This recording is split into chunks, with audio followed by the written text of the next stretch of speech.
ये chapter introduction to AI and production system है, पहला चैप्टर है। ये एमबीए क्लास का है।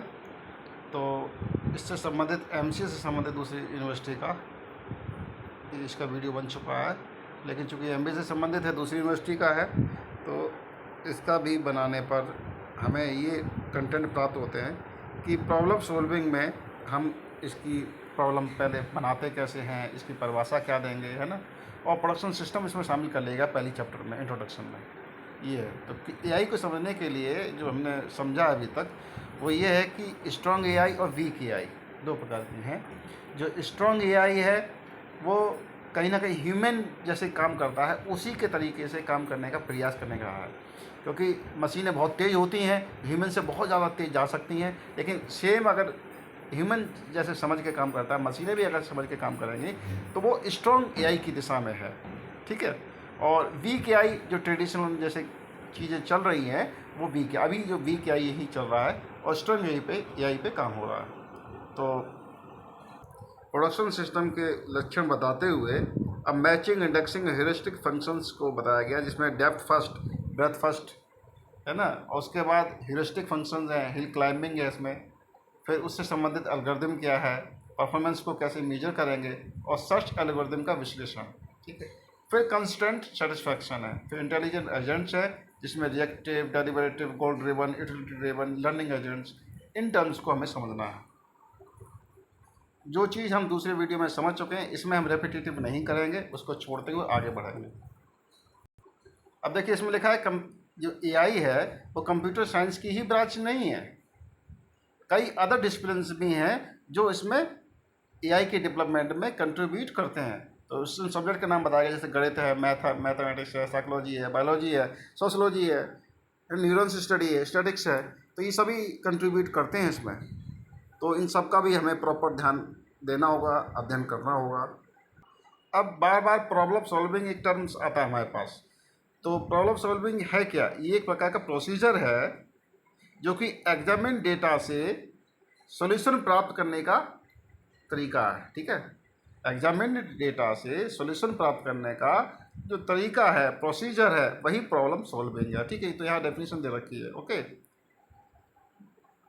अब प्रोडक्शन सिस्टम के बारे में यहाँ पे देखिए, प्रोडक्शन सिस्टम क्या करता है, ये एआई बेस्ड कंप्यूटर सिस्टम बनाने में हमारी मदद करता है। कौन? प्रोडक्शन सिस्टम, ठीक है। जो प्रोडक्शन सिस्टम है ये क्या प्रदान करता है, ये उचित स्ट्रक्चर प्रदान करता है, किसके लिए? For performing and describing such processes by using it the automation of different kinds of systems has grown to be a simple job, okay. अब यहाँ पर ये भी देखने वाली बात है कि the understanding centre of the production system is rigorous and does not uncover any corrupted data or false information. The data is collected in a pure structure and does not consist of any managing approaches of programming information. Okay. अब architecture of production system artificial intelligence comprises production rules, a database and the control system. तो जो global database है तो वो किससे बना होता है? वो ऐसे आर्किटेक्चर से बना होता है, comprising the architecture applied as a central data structure, okay. Control system जो होता है वो रूल के पर्टिनेंस को वेरीफाई करता है। अब यहाँ पर प्रोडक्शन सिस्टम के डिसएडवांटेजेस अर्थात हानियाँ दे रखी हैं। वो क्या है? ओपेसिटी है, इनएफिशिएंसी है, इनएबिलिटी टू लर्न है, कन्फ्लिक्ट रेजोल्यूशन है, ठीक है। There are two vital needs for control strategy. सबसे पहली है a good control strategy affects motion, दूसरी है an effective control strategy is systematic.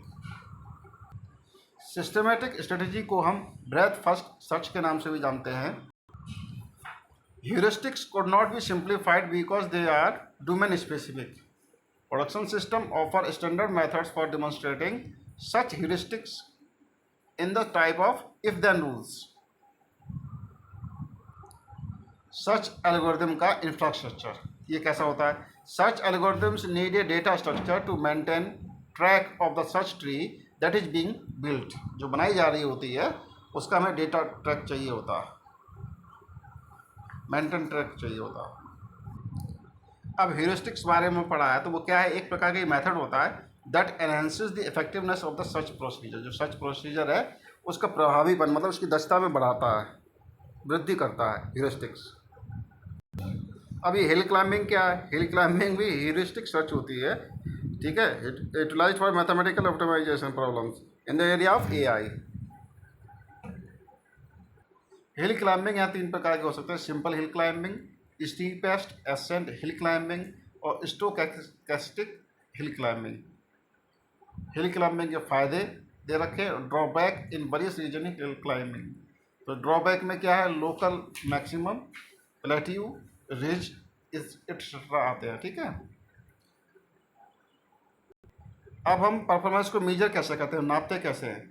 तो we could assess an algorithm so in 4 ways, ठीक है। कंप्लीटनेस, ऑप्टिमैलिटी, टाइम कॉम्प्लेक्सिटी और space complexity में।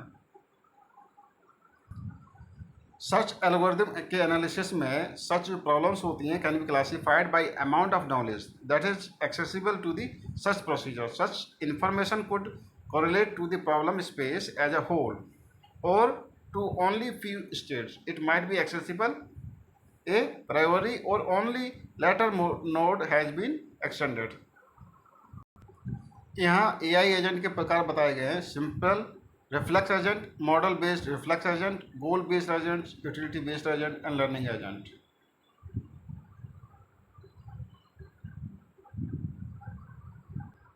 यदि हम लर्निंग एजेंट को समझें तो एआई में क्या होता है? लर्निंग एजेंट्स ये उससे रेफर होते हैं to an agent capable of learning from its experience, जो एक्सपीरियंस से सीखते हैं, ठीक है। और इट हैज़ लर्निंग कैपेबिलिटीज इनके पास होती है, तो लर्निंग एजेंट्स होते हैं। The agent begins to act depending on basic knowledge, then it begins to learn and act based on learning. It is made up of the following conceptual components: learning element, ठीक है, critic, performance element और problem generator. तो AI में intelligent agent का process कैसे होता है?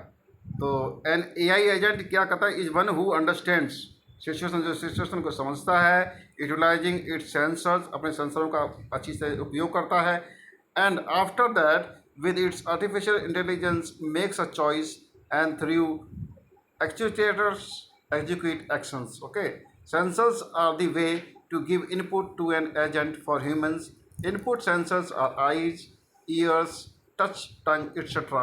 In the similar way, for AI agent it can be cameras, NLP, natural language processing, or output from various sensors.